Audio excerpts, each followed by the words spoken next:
This story happened to a young man named Jake Hull. He was a sales representative for tools and often traveled across different states. That trip was ordinary, unremarkable. Early autumn, a deserted highway. On his way, he came across a small motel called Pine Corner. An old wooden sign creaked in the wind, and beneath it, a dim neon sign read, "Vacancy." Jake stopped not by choice. His gas tank was almost empty, and the nearest town was 40 miles away. There was nowhere else to go.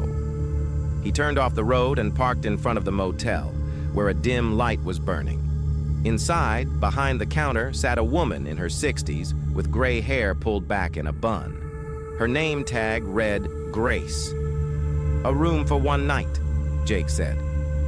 "Of course, dear," she replied without much emotion. "We have one left, number 9. Here's the key." The woman handed him a real metal key with a plastic key ring. They don't make those anymore. The key ring had a faded inscription, 9, do not enter after midnight. "Is that a joke?" Jake smiled, twirling his key ring. "Just an old saying," Grace replied indifferently.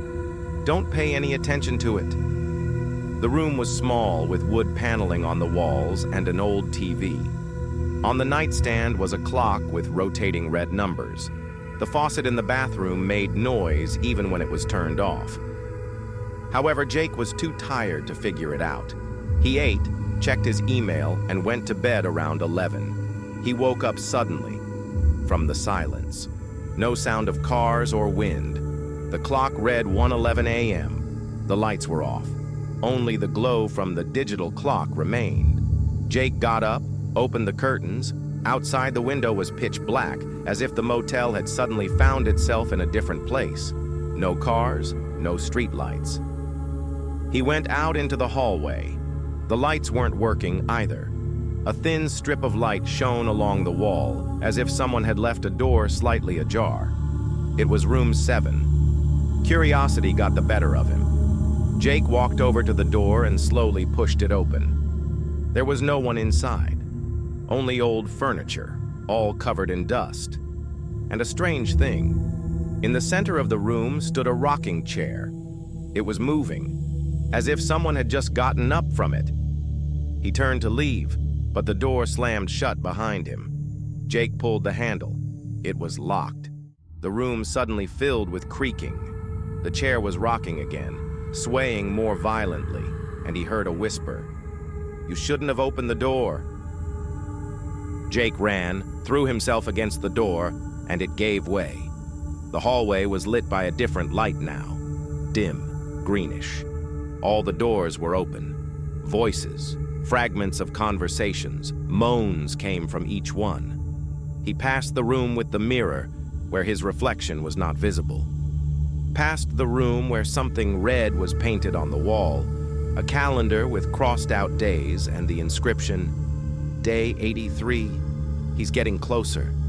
He rushed to the exit, but the lobby was empty. No sign of the woman. The guest book lay on the counter. Jake leafed through it. The last entry was dated 1979. Name, Jake Hull. The handwriting was his own. He recoiled, nearly dropping the book. The door slammed behind him. It was night again outside. He ran out to the parking lot. It was empty. There were no cars, neither his nor anyone else's. Only pine trees, silence, and the moon, unrealistically large and orange. He started screaming for help, but the sound seemed muffled, as if the air was absorbing it. Then he ran back to room 9, locked himself in, and just lay on the bed, trembling. He didn't remember how he fell asleep. In the morning, everything was as before. The light, the sounds, his car outside the window. He went down to the reception desk. Grace was sitting there again, as if nothing had happened. "Did you sleep well?" she asked. "What was that? You saw what happened last night, didn't you?" "Nothing unusual, dear," she replied without looking up. "Never open someone else's door after midnight. It's an old rule." Jake left as soon as he could. However, a couple of weeks later, he decided to find out what had happened to him that night at the motel. He returned and tried to find the motel again, but it was gone. It wasn't on the maps or in the navigator. The locals just shrugged their shoulders. They said that Pine Corner burned down in 1980 when all the guests mysteriously disappeared.